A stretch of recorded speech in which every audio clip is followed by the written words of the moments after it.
Sidi Bou Saïd, à quelques kilomètres au nord de Tunis, l'un des endroits les plus chics de la côte tunisienne. Sur la colline de Sidi Drif, l'ancien président Ben Ali et son épouse Leïla s'étaient fait construire un palais digne des 1001 nuits. Le palais, il commence d'ici. C'est un des plus beaux paysages de la côte tunisienne.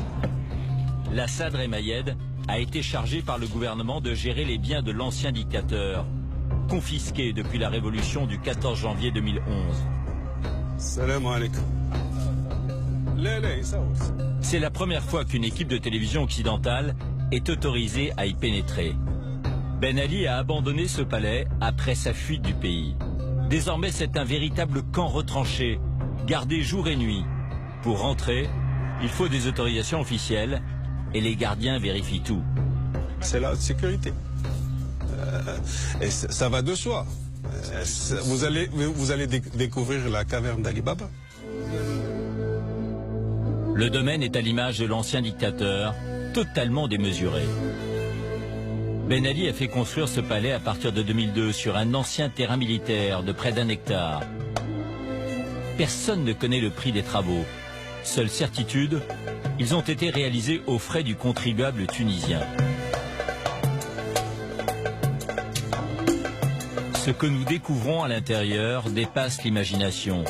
11 000 mètres carrés, 332 pièces et une décoration hors de prix. Regardez un petit peu. Regardez le lustre. C'est une fortune exorbitante. C'est en cristal. Plus surprenant encore, sur les murs et au sol, des peaux de bêtes. Il y a des peaux réelles de léopard. Cette pièce servait de salle de jeu pour le petit Mohamed, le fils de Ben Ali et Leïla. Né en 2005, il était considéré comme le futur héritier. Mohamed vivait ici seul avec ses parents, quasi retranché, sans contact avec le pays réel. L'enfant avait sa suite. C'est son monde à lui ici. Voilà, c'est son salon, son bureau, sa télé. On lui apprend à être empereur. Même les meubles de la chambre de l'enfant sont des pièces d'orfèvrerie. Les lits sont en argent. Tout ce que vous voyez, c'est en argent. Une salle de bain en jacuzzi. Regardez le dallage, le dessin en bas. Tout dans ce palace était fait pour donner au dictateur l'image de sa puissance. La Sadr nous montre la salle à manger, immense, somptueuse. Puis le coin maquillage de la chambre de Leïla Ben Ali, décorée avec de l'or. Regardez la taille et le poids de l'or placé dans cette chambre. Les peintures sur les murs sont également ornées de feuilles d'or. Même les cadres des tableaux, là, les tableaux les plus de valeur, regardez, c'est en feuilles d'or. Vous ne pouvez même pas avoir une idée claire de ce que vivait son peuple.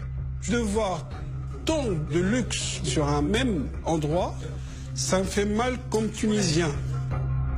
Statues d'ivoire, porcelaine de musée, vases de Chine, le palais regorge de trésors.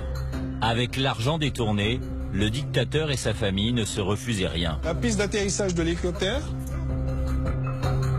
Un héliport, une plage privée en contrebas reliée par une route sécurisée qui rejoint le palais.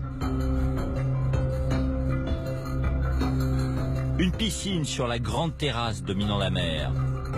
Et une autre encore dans les sous-sols, avec salle de relaxation. Rien que dans cette résidence, il y a plus de 50 000 objets. L'ensemble du palais, ce qu'il contient, est évalué à plus de 500 millions d'euros. L'inventaire détaillé des multiples biens de la famille va prendre des années. D'autant plus que cette fortune n'était pas uniquement mobilière. Dans cette bibliothèque, c'est Ali.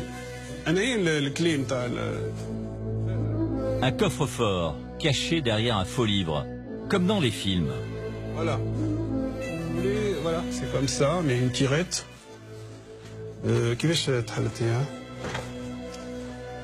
Voilà. Bonjour. Bonjour l'agence tunisienne.